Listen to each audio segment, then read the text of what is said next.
To give you just two very contemporary examples, to have a germ theory of disease relieves you of the idea that plagues are punishments, that the church used to preach, that plagues come because the Jews have poisoned the wells, as the church very often preached, or that the Jews even exist and are themselves a plague, as the church used to preach when it felt strong enough and also was morally weak enough and had such little evidence. You can free yourself from the idea that diseases are punishments or visitations. If you study plate tectonics, you won't do what the Archbishop of Haiti did the other day, speaking to his sorrowing people after his predecessor had been buried in the ruins of the cathedral at Port-au-Prince, along with 250,000 other unfortunate Haitians whose lives were miserable enough as it was, and to say, with the Cardinal Archbishop of New York standing next to him, that God had something to say to Haiti, and this is the way he chose to say it.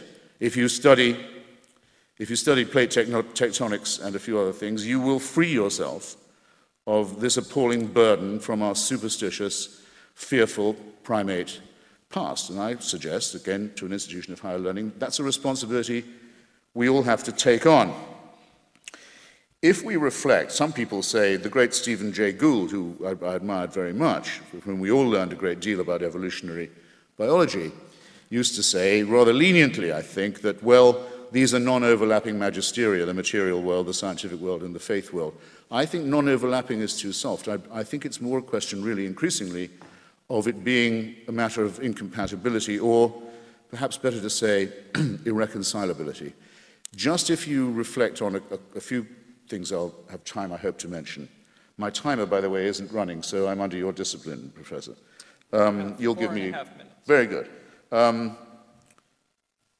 When we reflect that the rate of expansion of our universe is increasing, it was thought until Hubble that we knew it was expanding, but that surely Newton would teach us that the rate would diminish. No, the rate is increasing. The Big Bang is speeding up. We can see the end of it coming increasingly clearly, and while we wait for that, we can see the galaxy of Andromeda moving nearer towards the collision that's coming with us. You can see it now in the night sky. This is the object of a design, you think?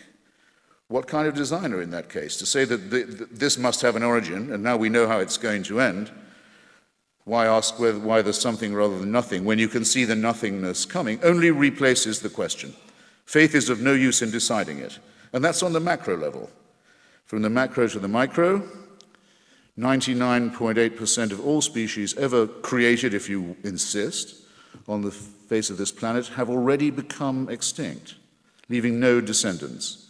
I might add that of that number, 3 or 4 branches of our own family, Homo sapiens, branches of it, the Cro-Magnons, the Neanderthals, who were living with us until about 50,000 years ago, who had tools, who made art, who decorated graves, who clearly had a religion, who must have had a God, who must have abandoned them, who must have let them go. They're no longer with us. We don't know what their last cries were like. And our own species was down to about 10,000 in Africa before we finally got out of there, unforsaken this time or so far, to move from the macro, in other words, to the micro. Our own solar system is only halfway through its allotted span before it blows up. And as Sir Martin Ryle, the great astronomer royal and professor of cosmology at Cambridge, and incidentally a believing Anglican, says, by the time there are creatures on the earth who look as the sun expires, they will not be human. It will not be humans who see this happen if our planet lives that long. The creatures that watch it happen will be as far different from us as we are from amoebae and bacteria. Faced with these amazing, overarching, titanic, I would say awe-inspiring facts, like the fact that ever since the Big Bang, every single second, a star the size of ours has blown up. While I've been talking, once every second, a star the size of our sun has gone out.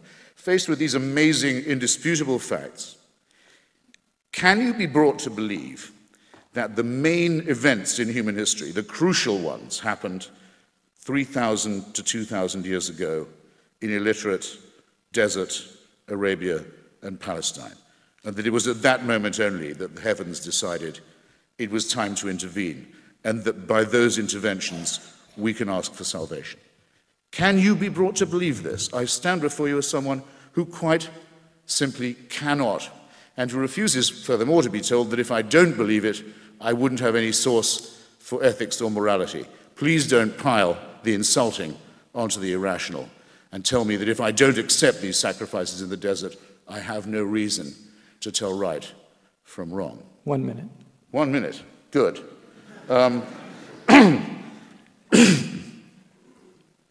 Then I'll have to prune, and you'll be the losers.